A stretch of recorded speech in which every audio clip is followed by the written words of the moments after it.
Under the golden rays of the African sun, the kingdom of Kifaru thrived, surrounded by dense jungles and the gently flowing River Moni.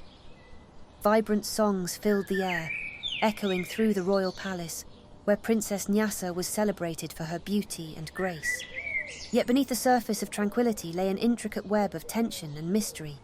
Nyassa, born with white skin and turquoise eyes, was considered a cursed child of royalty, an anomaly in a kingdom where every hue was painted in shades of warm browns and deep golds. Nyassa stood at the balcony of her palace, overlooking the bustling village below. The lively colours of the marketplace contrasted her pale skin as merchants passionately sold their goods. Children played in the dusty streets, while women in brightly coloured wrappers carried baskets of fruit on their heads.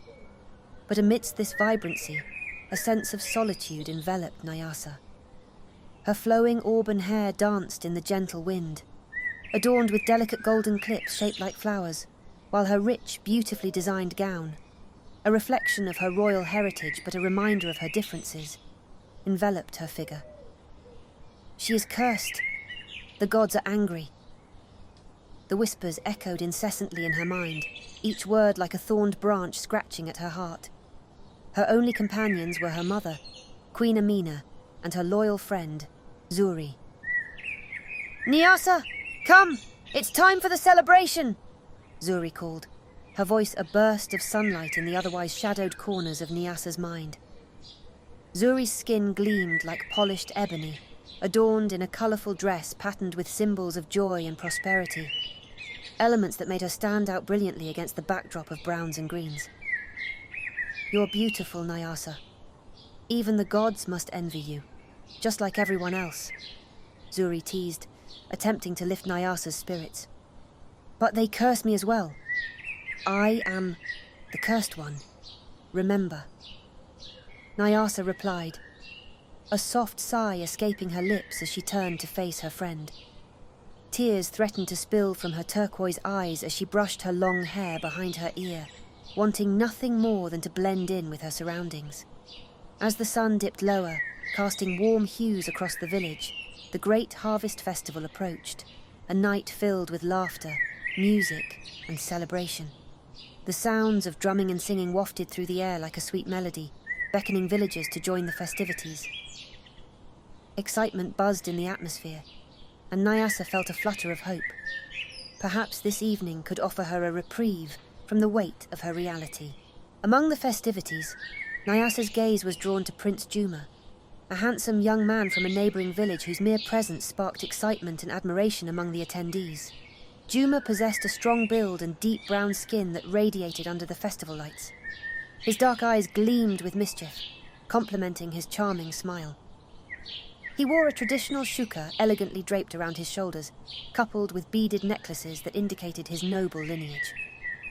"You shouldn't be here, Juma. This is dangerous," Nyassa whispered, her heart racing with both anticipation and dread. The shared history of their families was embroiled in an ancient feud, and societal norms would not easily accept their friendship. Why? Because of the rumours. "Let them talk, Nyassa. I see you for who you truly are," Juma replied, stepping closer, the warmth of his voice acting as a soothing balm to her troubled heart.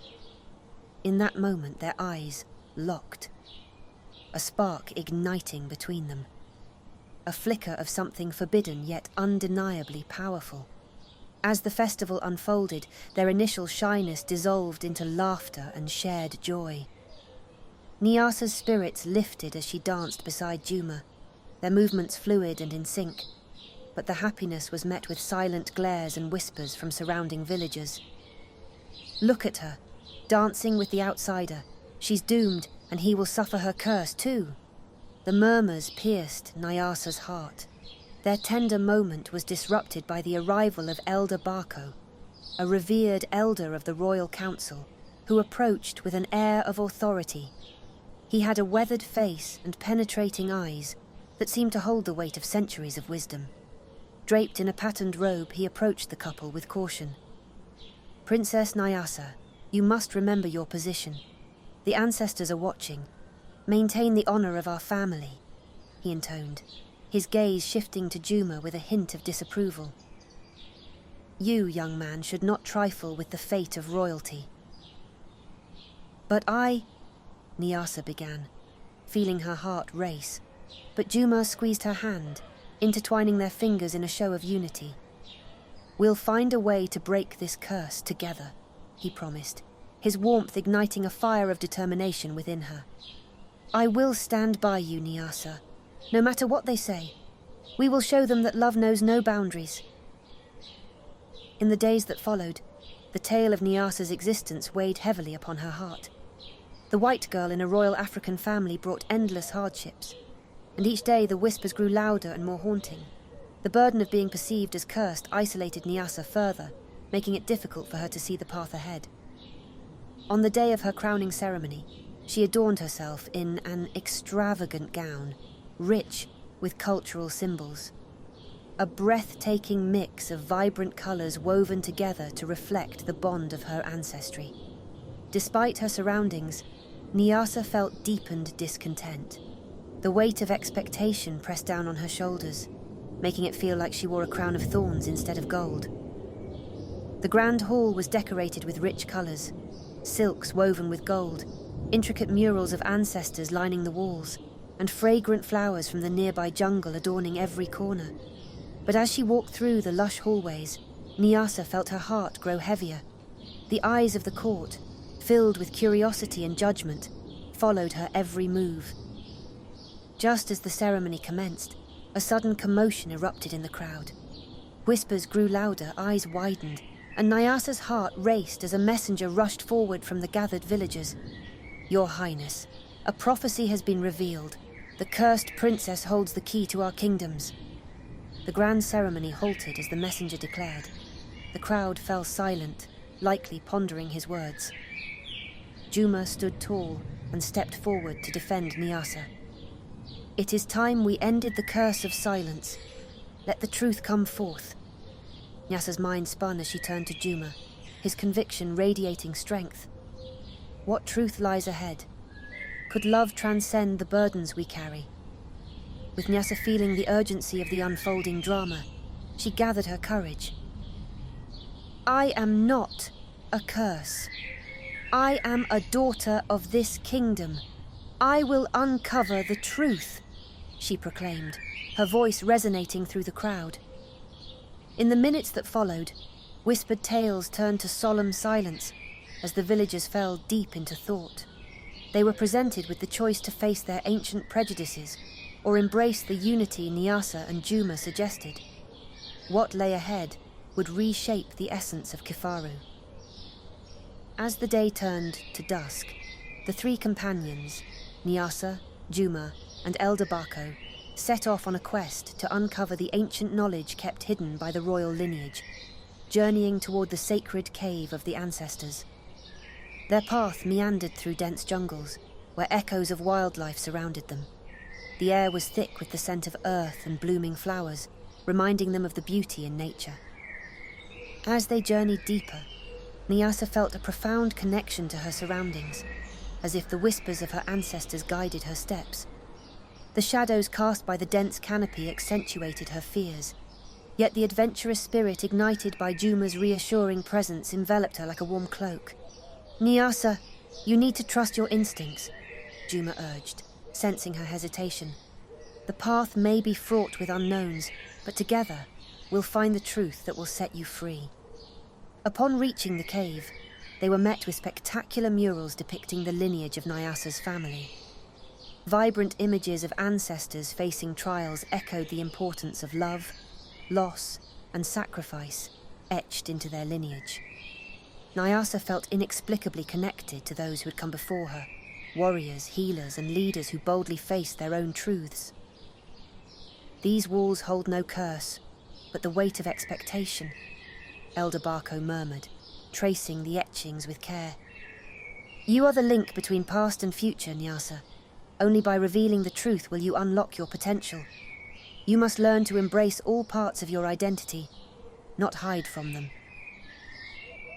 In the heart of the cave, they found an ancient shrine adorned with mystical herbs, glistening crystals and stone writings that emerged from the shadows. As Nyasa approached the inscriptions, Her heart raced. They spoke of healing and revelation, uncovering that her condition stemmed from a rare medical anomaly, linked to the ancient traditions of her lineage. The result of a lost ancestral cure meant for healing. "I am not a curse," she whispered, her voice vibrating with conviction, tears glimmering in her turquoise eyes. "I am a guardian of our legacy." The power surging through her gradually replaced the fears that once bound her. Yet, just as they began to celebrate this newfound knowledge, deep and rumbling sounds echoed through the cave. Startled, they turned to see a shaft of light pouring in from above, illuminating an ancient figure etched into the walls. It was a warrior, muscles rippling, holding a speared scepter that seemed to pulse with energy. "Behold the guardian of the cave!" Juma shouted, pointing to the mural as if it came to life. The figure, now animated, emerged from the shadows, resembling the ancestors depicted in the cave and exuding a commanding presence. "You seek the truth, child of Kifaru?" The guardian's voice echoed, deep and resonant. "Those who uncover their purpose must first understand their roots. To break the curse, you must embrace both worlds, for you carry a unique legacy." Nyasa stepped forward, heart pounding with determination. "I want to understand. I want to prove that I am not a curse, but a bridge between my people and the world beyond." The guardian studied her as if gauging the sincerity of her heart. Love can shatter walls built by fear. To awaken the secrets within you, you must embark on a journey of acceptance and unity. The healing lies not just within your blood, but in your heart. Trust in yourself, and love will illuminate the darkness. With those words echoing in her mind, Nyasa felt a surge of purpose flooding her being. "We will do this together," she proclaimed, glancing at Juma and Elder Barko, their nods affirming their shared commitment. As the trio gathered their newly found resolve, they made their way back to Kifaru. The path seemed brighter now, filled with possibility. The sun dipped low, casting a golden glow over their journey, as they each felt lighter, more empowered by what they had experienced together. Once they reached the village, Nyasa's heart soared at the sight of the familiar sanctuary of home, her palace. But the journey was not over. The truth needed to be revealed to the people who had once feared her. As the town gathered for the Great Harvest Festival once more, preparations for her grand announcement began. Nyasa, dressed in an exquisite gown that not only reflected her status, but told the story of her newfound strength. The gown, lush and flowing, incorporated vibrant colours, representing both her lineage and the surrounding land. The greens of the jungle, the deep browns of the earth, and glimmers of gold for the skies. Zuri added finishing touches, ensuring Nyasa felt both regal and confident. As Nyasa stood before the gathered villagers with Juma at her side, she felt an unexpected wave of fear ripple through her, mingled with excitement. "People of Kifaru," she began, her voice steadying as she prepared to share her heart. "I am not a curse, but a child of this kingdom. I wish to share the truth that has been hidden from you, and unlock the barriers that have divided us." She detailed her journey to the cave of the ancestors, the wisdom they uncovered, and the truth about her condition. The crowd listened in respectful silence. "We are all part of the same destiny, woven together through love and understanding. Let us break the chains of our fears and bask in the light of acceptance." As she continued, Nyasa's courage surged, resonating with the villagers who looked on in astonishment. As her words echoed through the air, a hush fell over the crowd. Slowly, a compelling unity stirred among them. A flicker of realization began to ignite as Nyasa spoke of love transcending differences. What was once fear transformed into intrigue, and murmurs of acceptance replaced whispers of suspicion. In that moment, Queen Amina stepped forward, her heart swelling with pride. "My daughter speaks the truth. We are responsible for our perceptions. It is time we embrace our child, the embodiment of a future that can unite our kingdoms," she proclaimed, her warm voice cutting through the tension. Nyasa turned to her mother, surprised yet heartened by her words. With the Queen's support, the villagers began to absorb the transformation unveiled before them. Elder Barco, with a twinkle of wisdom in his eye, nodded in agreement, joining the gathering of villagers. The applause built gradually until it crescendoed into a thunderous affirmation of Nyasa's truth. As the weight of judgment faded, Nyasa stepped back and found Juma's eyes, filled with pride and love. They embraced amidst the overwhelming cheers, solidifying their commitment to the future.